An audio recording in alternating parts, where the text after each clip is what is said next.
wabarakatuh. Nama saya Fikri dari Prodi Perencanaan Wilayah Kota Universitas Jember.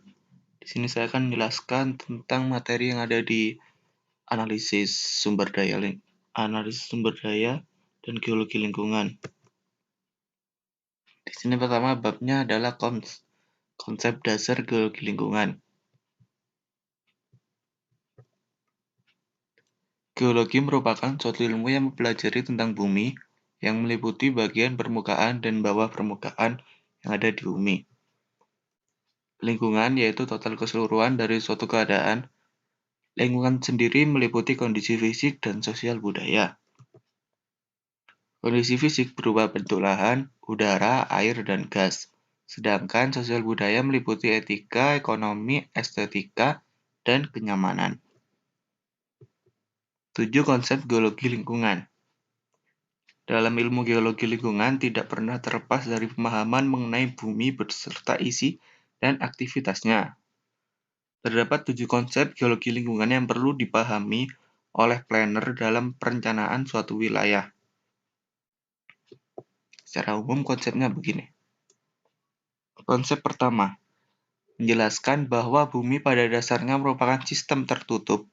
Maksudnya, di bumi terdapat berbagai macam peristiwa yang terjadi karena aktivitas-aktivitas setiap bagian dari bumi. Bumi dikatakan sebagai sistem dengan 4 buah bagian, yaitu atmosfer, hidrosfer, biosfer, dan litosfer. Di setiap bagian sistem tersebut, terjadi berbagai macam aktivitas yang saling berkaitan. Itulah mengapa bumi disebut sebagai suatu sistem tertutup. Kemudian konsep kedua, yakni menjelaskan bahwa bumi merupakan satu-satunya tempat yang paling sesuai dengan kehidupan manusia. Akan tetapi, sumber daya yang dimiliki sangat terbatas. Menurut penulis senior dari The Earth and Human Affairs, Leo F. Laporte, dia mempercayai isi dari konsep kedua termasuk 2 kebenaran pokok. Pertama, bahwa bumi ini tentu saja satu-satunya tempat tinggal yang bisa kita tempati. Yang kedua, SDA kita terbatas dan walaupun ada beberapa SDA yang bisa diperbarui, tetapi masih lebih banyak lagi SDA yang tak dapat diperbarui. Tentunya akan diperlukan tindakan yang tepat untuk bisa memanfaatkannya dengan baik sekaligus melestarikannya. Kemudian kita lanjut yang ketiga. Konsep ketiga menjelaskan bahwa proses-proses fisik yang terjadi di bumi mengubah bentang alam yang kita miliki.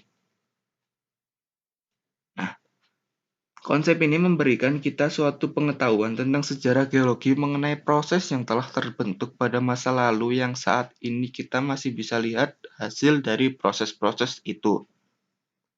Dengan kata lain, sekarang adalah kunci dari masa lalu.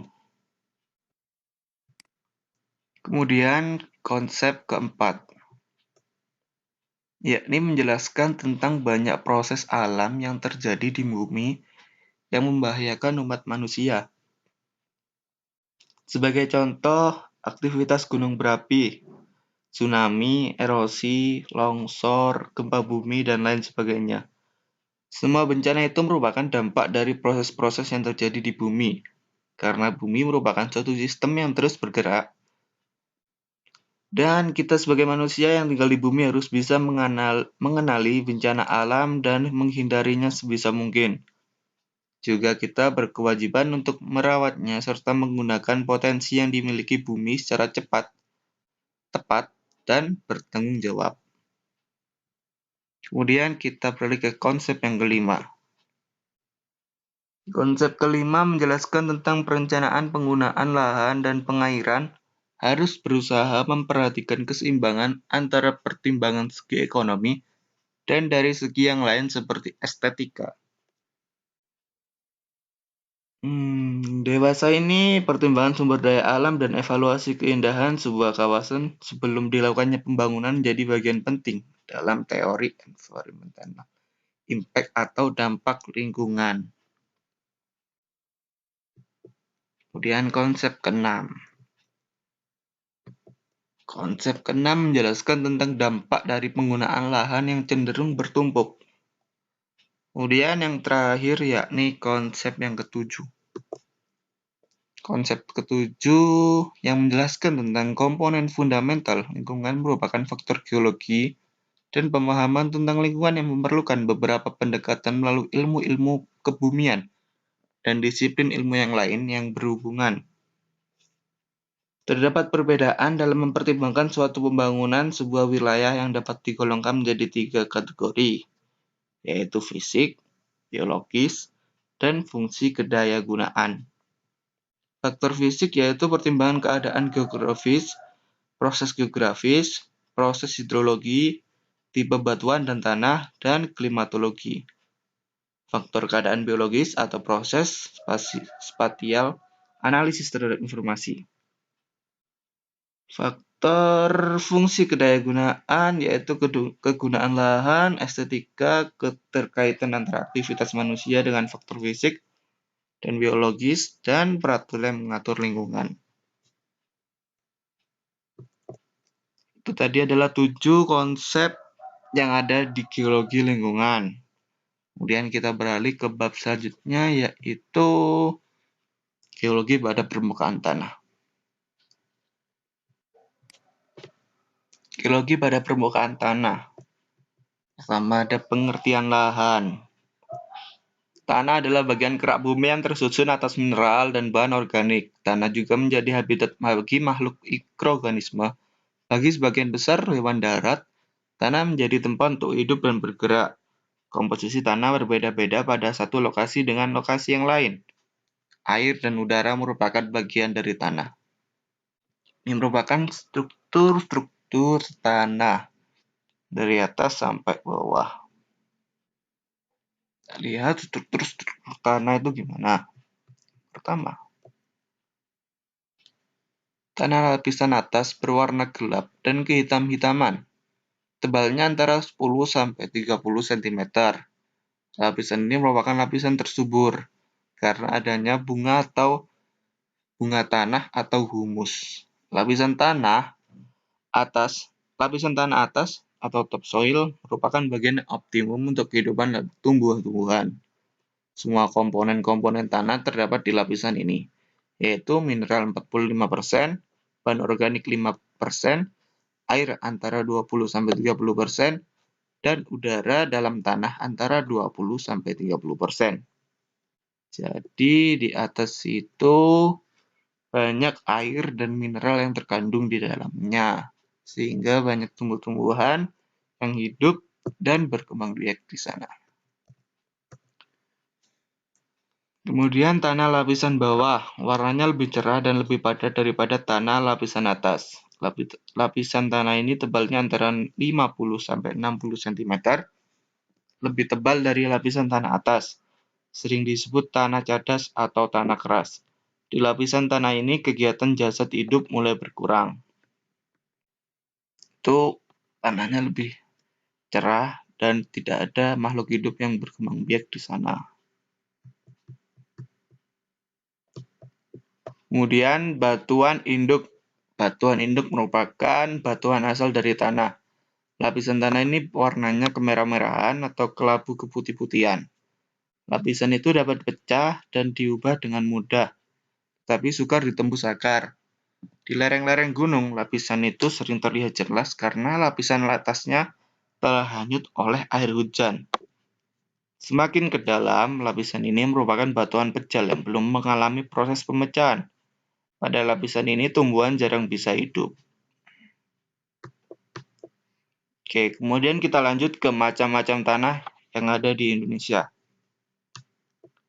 1. Tanah humus.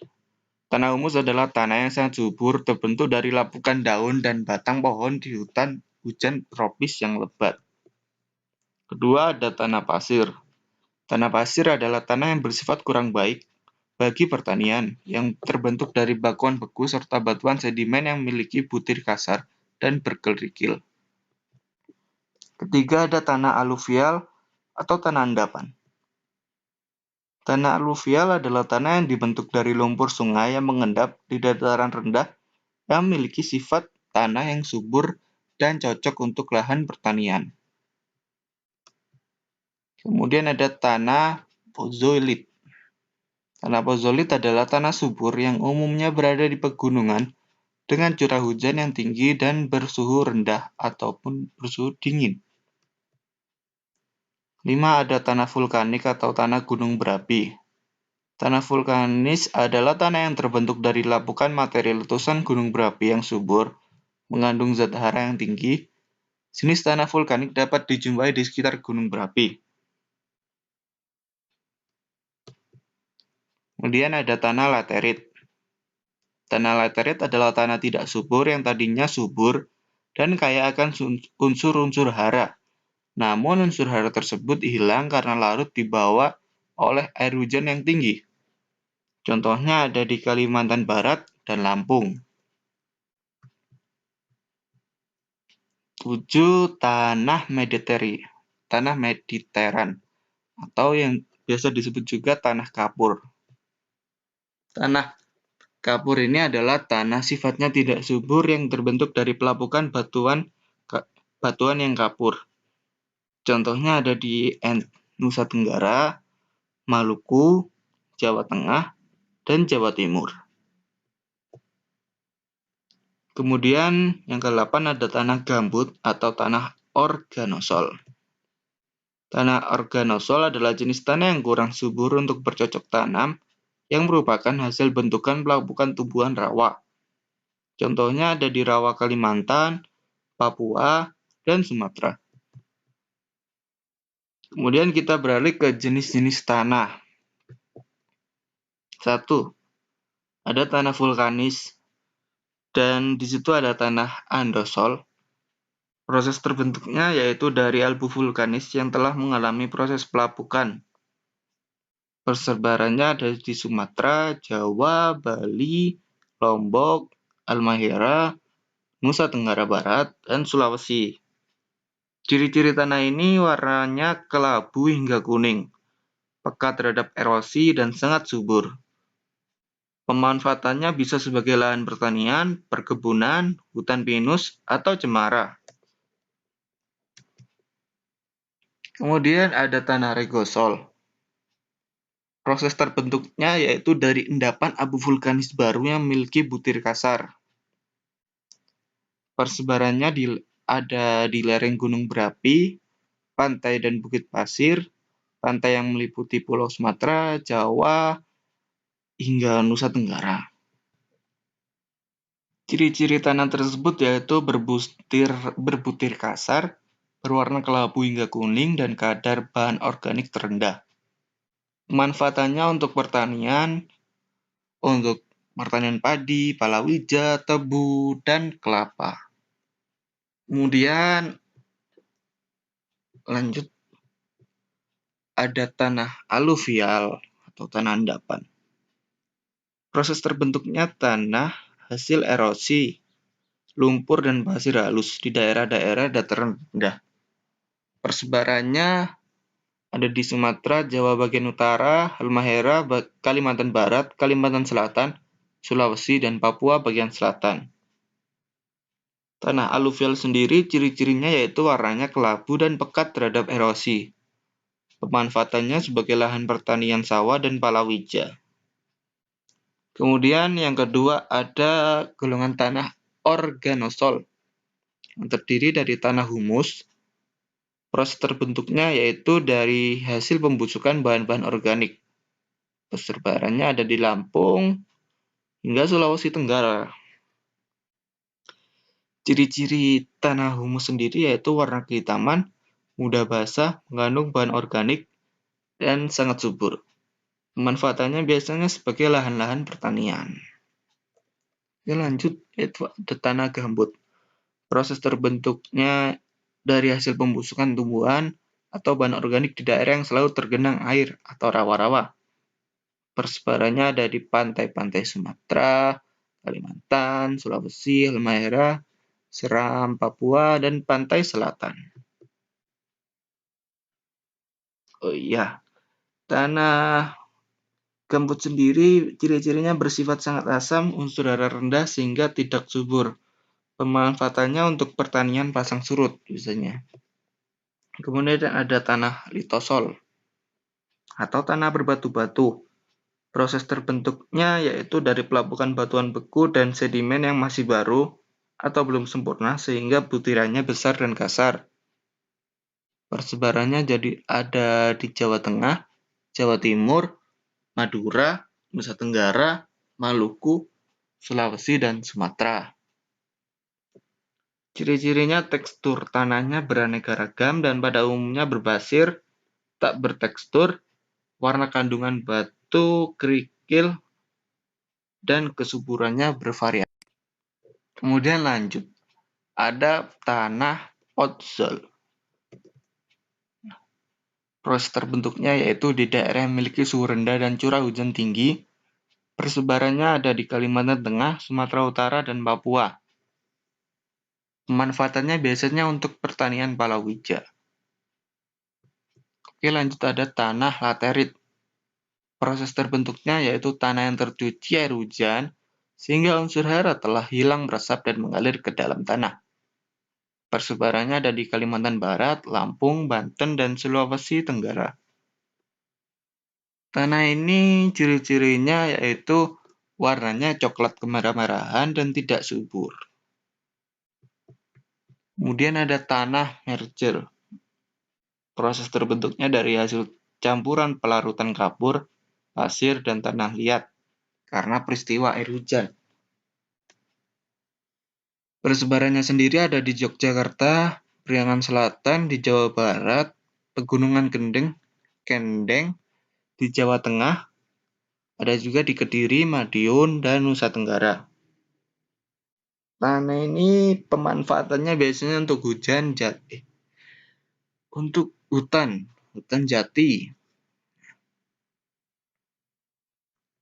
Kemudian ada tanah terrarosa atau tanah kapur.